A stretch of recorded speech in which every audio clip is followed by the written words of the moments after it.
का मैं अपना तजुर्बा बताता हूँ कि इसी तरह मुझ पर भी किसी ने वो यूं इत्र छिड़का तो वो चला गया मेरी आंख में। ये गालिबन उन दिनों का वाकया है कि वो हज का काफिला एयरपोर्ट जा रहा था। ये सूरा बनने से भी पहले का वाकया है, बहुत पुराना वाकया है। अब जो मुझ पर गुजरी है मैं उसकी क्या तफसील बताऊं। ये मेरी उल्टी आंख में गया था, मेरी आंख अभी तक डिस्टर्ब है। मैं उसकी क्या तफसील बताऊं। ये मेरी उल्टी आंख में गया था, मेरी आंख अभी तक डिस्टर्ब है। मैं उसकी क्या तफसील बताऊं। ये मेरी उल्टी आंख में गया था, मेरी आंख अभी तक डिस्टर्ब है। हो सकता है उसी वजह से हो, अभी तक डिस्टर्ब है। वो धड़ाधड़ इस्लाम भाइयों ने पानी ही डाला। तो अब क्या वो सवाब के लिए ऐसा करते होंगे करने वाले। अभी दावत इस्लामी नहीं थी, बाबा नूर मस्जिद में इमामत करते थे। उन दिनों बाबुल मदीना में आंखों की तकलीफ शुरू हुई थी। अब इसमें क्या हुआ कि अल्लाह ताला की रहमत से बापा जब किसी के आंख में दम करते थे उसकी आंखें ठीक हो जाती थी। उस वक्त भी बापा के पास दम कराने के लिए लाइन लगा करती थी और अखबार में भी आ गया था। 1995 वाकई में पता चला बापा आ रहे हैं तो गुलजार तैयबा से गाड़ी तैयार हुई। उसमें मादर जात यानी पैदाइशी नाबीना का मैं भी चलूंगा। गाड़ी के गेट इस्लाम भाई जमा हो गए, इस पे वो नाबीना इस्लाम भाई भी आ गए। बापा से इस्लाम भाई सलाम दुआ कर रहे थे, बापा मुबारकबाद दे रहे थे, खुश थे। वो दार गाड़ी के बजा दे रहे, नाबीना थे बेचारे करीब आए बापा के। तो इस्लाम भाई ने कहा बापा बेचारे देख नहीं सकते हैं, आपकी मोहब्बत में आए, ये आप दम कर दें। अमीर अहले सुन्नत ने दम भी किया, आंखों पर उंगलियां फेरी और जब टॉर्च लगाई तो उसकी आंखें रोशन हो गई। ये इलियास कादरी साहब खुद है जो कभी कभी चश्मा पहनते हैं, थोड़ी बहुत तकलीफ होगी। और ये इलियास कादरी साहब के बेटे हैं जो हमेशा चश्मा पहने हुए होते हैं। इनकी या तो नज़र कमज़ोर है या आंखों में कुछ तकलीफ है। ये क्यूट सा प्यारा सा बच्चा जो है ये इलियास कादरी साहब का पोता है और ये भी हमेशा चश्मा पहने हुए होते हैं और इनकी भी आंखों में तकलीफ होगी या नज़र कमज़ोर होगी। और ये है हबीब अत्तार, इलियास कादरी साहब के खास मुरीद, ये भी हमेशा चश्मा पहने हुए होते हैं। और इनको कैसे भूल सकते हो, यही तो अभी तक कहानी सुना रहे थे। ये भी कभी कभी चश्मा पहनते हैं। मैं इन सब पर कोई तंज नहीं कर रहा, कोई मजाक नहीं कर रहा, क्योंकि चश्मा तो मैं भी पहनता हूँ। अल्लाह इन सबको शिफा अता करे और मुझे भी शिफा अता करे। लेकिन आप कहते हो ना कि इलियास कादरी साहब ने एक ऐसे अंधे को ठीक किया जो माँ के पेट से अंधा पैदा हुआ था और बहुत सारे लोगों को शिफा अता किया। तो भाई अपने बेटों को ठीक क्यों नहीं किया, अपने पोतों को ठीक क्यों नहीं किया, अपने मुरीदों को ठीक क्यों नहीं किया। इलियास कादरी साहब जब खुद बीमार होते वो हॉस्पिटल जाते, वहाँ अपना इलाज करवाते हैं, खुद को ठीक क्यों नहीं किया, क्यों हॉस्पिटल गए। भाई दिखाइए ना करामात, दिखाइए ना सबको ठीक करके। आपको इशू है हजरत खुरम बिन बरखिया अल मारूफ पीर लटकन शाह साहब से, तो सच्चा पीर बापा बिन बरखिया भी मौजूद है। ठीक है जी, ये बापा बिन बरखिया जिनको बापा जानी कहते हैं, तो अपने बापा जानी को लॉन्च करो। खुरम बिन बरखिया अगर जाली है तो बापा बिन बरखिया तो असली है भाई, उसको लॉन्च करो। और उनकी करामतें तो तुम सुनाते हो, ये अलग बात है कि उनको खुद भी ऐनक लगी हुई है, उनके पोते को भी ऐनक लगी हुई है। ऐनक के बगैर वो बेचारे पढ़ नहीं सकते। पुराने बाबे भी इसी तरीके से थे। बाबों को तो छोड़ दें, कई असहाब हैं जो आखिरी वक्त में नाबीना हो गए थे। ज़ाहिर है उस ज़माने में सफ़ेद मोतिये का इलाज नहीं होता था, ऑपरेशन नहीं होता था, तो लोग नाबीना हो जाते थे। आज तो आंखों का इलाज अल्हम्दुलिल्लाह इवॉल्व हो चुका है। अल्लाह ताला ने साइंस के ज़रिए इंसानियत को तरक्की करवाई है, बुजुर्ग बाबों के ज़रिए नहीं, साइंस के ज़रिए। तो इंशाअल्लाह ताला आज इसमें जो कुछ वसवसे उलमाए किराम की तरफ से सामने आए हैं, इंशाअल्लाह मैं उनको एड्रेस करूँगा 3 इल्मी पॉइंट्स की शक्ल में। मौलाना इलियास कादरी साहब जो मादरजात अंधों को अल्लाह के इज़्ज़त से आंखें देते हैं, ये तो वीडियो में रिकॉर्ड है, इमरान अत्तारी साहब ने खुद कहा हुआ है और वो उनकी मजलिस शूरा के हेड है। इनकी हिस्ट्री हमें पता है, 2001 से मैं इनको जानता हूँ। अंदाज़ा करें, दावत इस्लामी में मेजॉरिटी लोग वो हैं जो 2001 के बाद पैदा हुए होंगे, तो मैं इनको उस वक्त से जानता हूँ क्योंकि हम तो उससे पहले 10 साल तक दावत इस्लामी में रहे।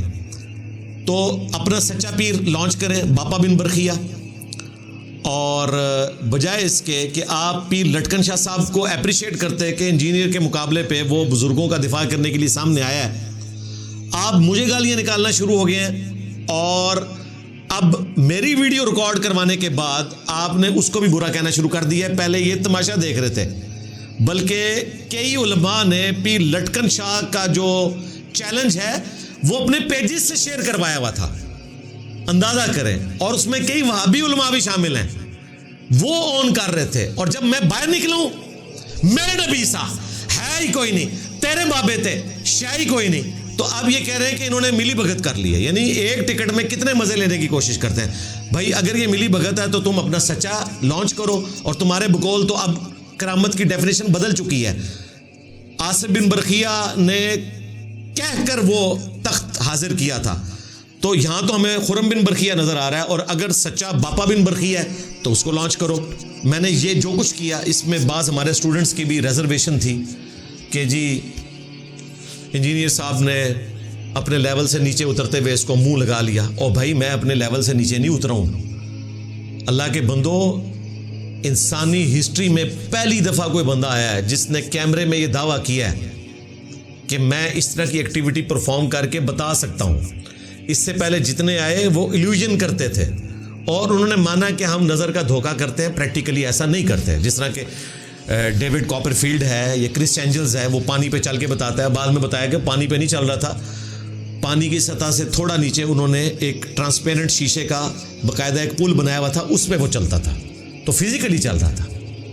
इसी तरीके से हवा में उड़ रहा है डेविड कॉपरफील्ड, तो उन्होंने बताया कि वो बड़ी सी क्रेन थी जिसके साथ एक बारीक सी वायर थी, उससे वो लटक रहा था, और कैमरे के कमाल से उन्होंने उसको गायब कर दिया, जिस तरह के हॉलीवुड की फिल्मों में करते हैं। तो क्रेन ने उसको उठाया हुआ था, मेकिंग भी उसकी रखी हुई है यूट्यूब के ऊपर।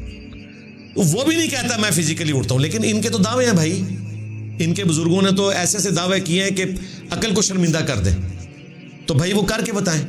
तो आज अगर खुरम बिन बरखिया हाफिज़हुल्लाह सामने आए हैं, अल मरूफ पीर लटकन शाह साहब, तो ये उनसे जेलस क्यों हैं और मुझे उनके खाते में क्यों डाल रहे हैं? रहा ये मामला कि मैंने ये चैलेंज क्यों कबूल किया, तो ये मैंने हज़रत मूसा अलैहिस्सलाम की सुन्नत पर अमल करते हुए चैलेंज कबूल किया। आज उम्मत के ऊपर ज़ाहिर एक मुश्किल वक्त है, एक बंदा ललकार रहा है, खुद उसको डब्बा पीर कहने वाले भी उसके सामने नहीं आ रहे उसका चैलेंज कबूल करने के लिए, तो ज़ाहिर है ख़त्म नबूवत के मुजाहिद ने तो सामने आना था। जिस तरह मैंने चिश्ती रसूलुल्लाह, थानवी रसूलुल्लाह, गुलाम अहमद कादियानी दज्जाल, इन सारी गुमराहियों को एक्सपोज किया, तो इस वक्त ये जो गुमराही सामने आई है इसके सामने मैंने ही खड़ा होना था मूसा अलैहिस्सलाम की सुन्नत पर अमल करते हुए।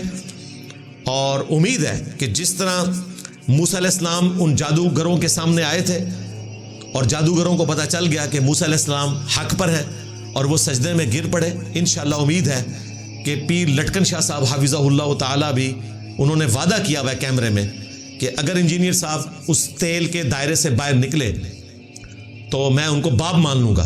मुझे ना बाप माने, मेरे बाप को मान ले बाप, यानी कि जिसकी कब्र मदीने में है। अन्नबिय्यु औला बिल मुमिनीन मिन अनफुसिहिम व अज़वाजुहु उम्महातुहुम, नबी मोमिनीन की जानों पर उनसे बढ़कर हक रखते हैं और नबी की बीवियाँ उम्मत की माएँ हैं। नबी हमारे रूहानी बाप हैं सल्लल्लाहु अलैहि वसल्लम। तो उम्मीद है जिस तरह जादूगर सजदे में गिर पड़े थे, वो तो काफिर थे, ये तो हमारा मुसलमान भाई है, ये तो हमारे प्रॉफिट का मानने वाला है, बस डिट्रैक्ट है। इंशाअल्लाह उम्मीद है कि ये भी राह रास्त पे आ जाएगा इंशाअल्लाह ताला।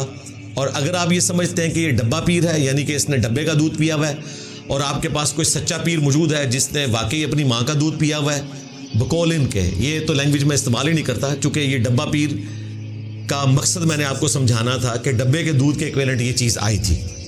तो ये सच्चे पीर हज़रत बापा बिन बरखिया यानी कि इलियास कादरी साहब को लॉन्च करें, जिनकी ऑलरेडी के ये करामात इन्होंने पब्लिक को बताई हुई है, और वो आकर दीन तसव्वुफ़ का दिफा करें।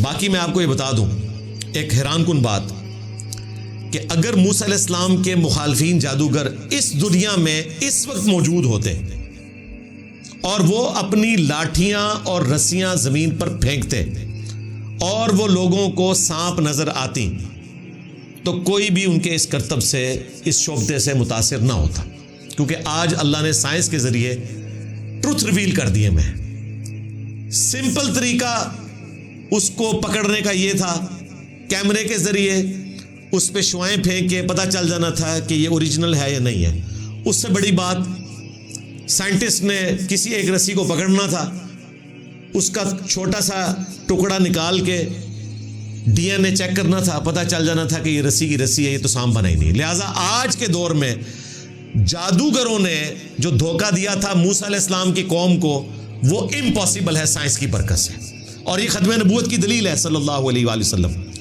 डॉक्टर इकबाल ने तो बस इतनी बात की थी ना, reconstruction of religious thoughts in Islam, जो 6 खुतबात हैं उनके, कि ख़त्म नबूवत की वजह से अल्लाह तबारक व तआला ने अब वो मुअज़्ज़ात बैन कर दिए इस उम्मत में क्योंकि इंसान की अक्ल इतनी तरक्की कर चुकी है। मैं उसमें वैल्यू एडिशन कर रहा हूं कि साइंस की बरकत से अल्लाह ताला ने हमें काउंटर वेरिफिकेशन का तरीका भी बता दिया है। आज अगर वो जादूगर कोई शोभता दिखाएंगे तो पकड़े जाएंगे, और आज अगर मूसा अलैहिस्सलाम का आसा अजदहा बन जाए तो उसकी हकीकत भी लोगों पर खुल जाएगी कि ये ओरिजिनल बना है। उसका भी डीएनए टेस्ट होगा और साबित हो जाएगा कि प्लांट किंगडम एनिमल किंगडम में बदल गई है। सबसे पहले डॉक्टर्स जो है ना वो सजदे में गिर पड़ेंगे। ये जिद हठधर्मी ये मौलवियों में होती है, सूफियों में होती है, साइंटिस्ट में नहीं होती। जब उनके सामने कोई चीज आ जाए, साबित हो जाए 2 जमा 2 4 की तरह, फौरन उसको एक्सेप्ट कर लेते हैं। कई साइंटिस्ट हैं जो मुसलमान हुए हैं जब उनको कोई हकीकत पता चल गई कुरान पाक की फिजिकल फिनोमेना ऑफ नेचर के पॉइंट ऑफ व्यू से, साइंस की रोशनी में। तो मैं आपको दावे से कहता हूं खत्म नबूवत की ये बहुत बड़ी दलील है कि अब ये रिप्रोड्यूस वाला मामला नहीं होगा, और अगर हुआ तो ईमान बिल गैब दुनिया से ख़त्म हो जाएगा। और जब ईमान बिल गैब ख़त्म हो गया, यानी आपने अपनी आंखों से देख लिया मौजज़ा, आपका इम्तिहान ख़त्म, फिर जन्नत और जहन्नम का कॉन्सेप्ट भी ख़त्म हो जाएगा।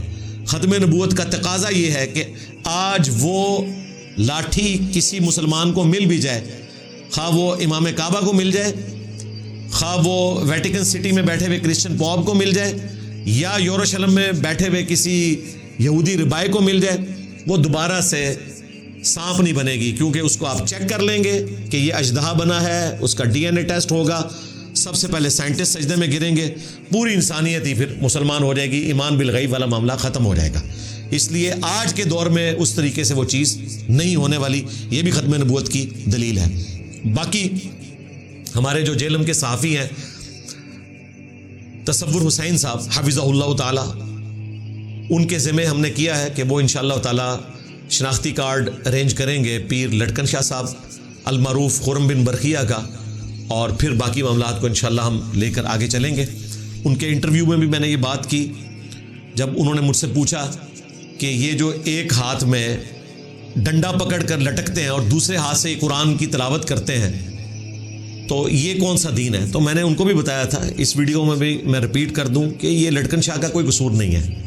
जब फरीदुद्दीन गंजे शकर के बारे में उनके मानने वाले लिख रहे हैं, बाग पतन शरीफ वाले जो बुजुर्ग हैं सो कॉल्ड, कि जी वो नमाज माकूस पढ़ा करते थे, यानी कुएं में उल्टा लटक कर पाँव के अंगूठे को रस्सी से बांध कर नमाज पढ़ा करते थे। मुझे बताएं, अंगूठे से कोई शख्स लटका हो, उस बेचारे ने नमाज क्या पढ़नी है, और उल्टा लटका हुआ शख्स रुकू और सजदे कहाँ से करेगा, और उसके अंगूठे के साथ जो कुछ हो जाएगी ना लटकते हुए, उसकी चीखें निकल जाएंगी। लेकिन वो कहते हैं नमाज माकूस है। ये वो नमाज है जो ना किसी पैगंबर ने पढ़ी, ना किसी आलुल बैत में से किसी हस्ती ने पढ़ी, ना सहाबा इकराम में से किसी ने पढ़ी, और इसको फ़खरिया बयान करते हैं। तो पीर लटकन शाह साहब खुरम बिन बरखिया वो उसी लेगेसी को आगे लेके चल रहे हैं। ये तो उससे छोटा मामला है, वो तो नमाज पढ़ रहे थे उल्टा लटक के, ये तो कुरान पाक पढ़ेगा। और फिर वो कहता है मैं 2 घंटे तक लटक कर कुरान पढ़ता रहा, और इकरारुल हसन ने मेरी वीडियो भी बनाई है, वो वीडियो नहीं दे रहा। अल्लाह के बंदे 2 घंटा छोड़ दे, 10 मिनट भी कोई एक हाथ के साथ इस तरीके से लटक जाए तो Guinness book of world record में उसका नाम आ जाएगा। 2 हाथों के साथ भी ज़्यादा 15 मिनट कोई लटक सकता है। तो ये सब झूठ है, ऐसे पॉसिबल ही नहीं। हम इनको कुरान नहीं देंगे, सिर्फ दोनों हाथों के साथ ये 15 मिनट लटक के बता दे, क्योंकि कुरान अगर गिरेगा तो ज़ाहिर है 295B का मुकदमा बनेगा, 25 साल के लिए अंदर चले जाएंगे और लोग इनकी करामतों से महरूम हो जाएंगे। हम नहीं चाहते महरूम हो। ये जितने दावे कर रहे हैं, ये कोई दावा भी ये एग्जीक्यूट नहीं कर सकते।